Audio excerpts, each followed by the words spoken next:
Today is Saturday, the 8th of August 2026, and I am here with Benjamin, and we are going to talk about beginning the process of rebuilding Ed's trust in Benjamin at the end of 2025.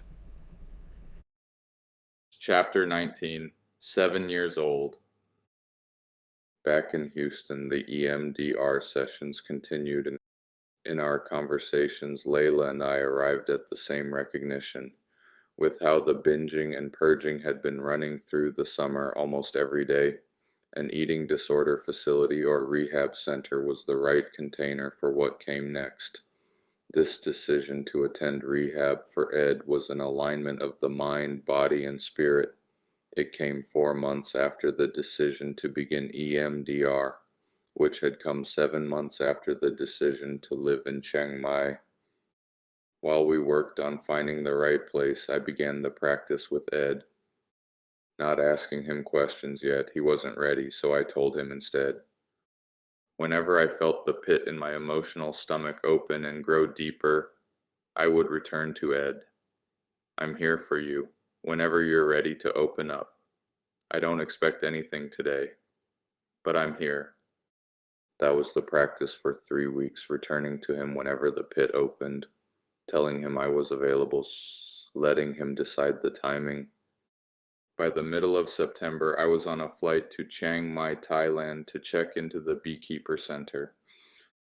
The Beekeeper Center was a resort-like facility in the hills north of Chiang Mai. Drug and alcohol rehab mainly. The center took other conditions too.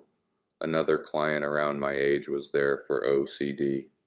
I was there for my eating disorder, and I stayed 3.5 weeks across 2 stints, 2 weeks in the first stint, a week and a half away, then a week and a half back. The first stint wasn't reaching Ed. Every morning, now in my journal, I continued the practice from Houston. In Houston, the practice had been mental. Whenever the pit signaled, I turned toward him. At Beekeeper, it became physical.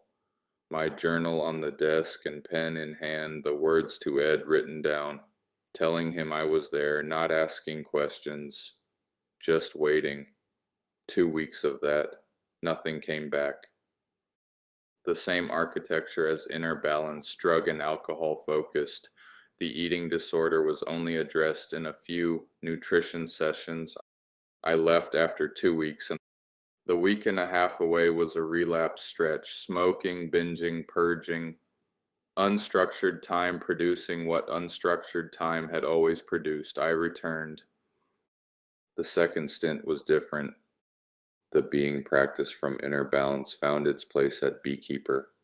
After my morning workout before breakfast, I had about an hour while the therapists and staff arrived and the other clients woke up. I would sit on a bench by the meeting room with a ristretto and a cigarette. No phone, no music, just sitting, sipping my ristretto, smoking a cigarette. The rock at Inner Balance had been secluded by a pond, away from people.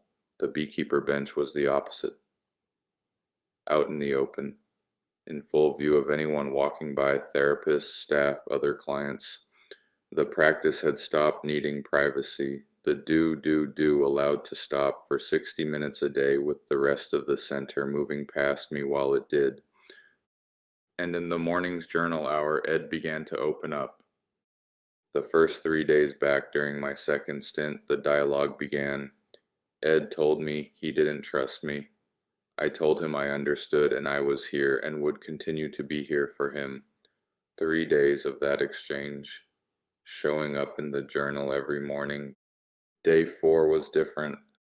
I still don't trust you, but I will tell you I don't like the form I have to show up in. I do not enjoy having to take control over you. But it is the only way for you to listen to me. And I'm only 7 years old. I was born in June of 2018. What came back from my present self was, I'm sorry, and thank you.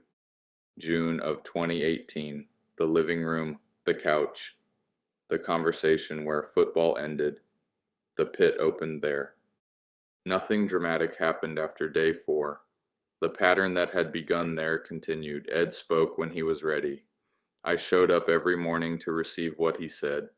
I began to accept who he was and who he had been across the 7 years since his birth. The relationship building was the work. The work was slow. When the second stint at Beekeeper ended, I didn't go home. I had wanted to attend a Northern Thai massage school for a couple of years. Working hands-on with the human body helped release my spasticity. I happened to be in the right place at the right time. End of October, out of Beekeeper, the school running monthly courses in Chiang Mai.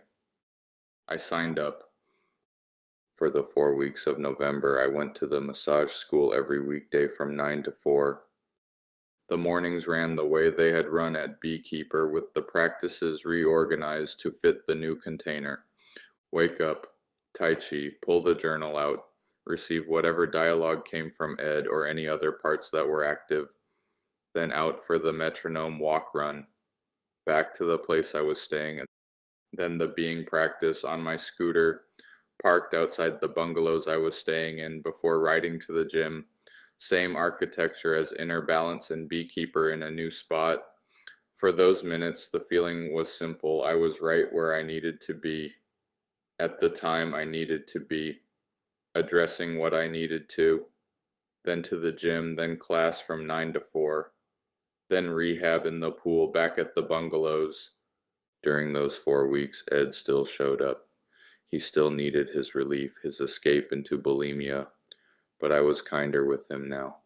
I accepted him for who he was and how he reached for relief, and in return the binges came less frequently, maybe once in the evening, less intensely. The giving of massages did something I hadn't expected. Working hands-on with another body would put me into a flow state, a beginner-like state where the spasticity in my own body faded out of my mind.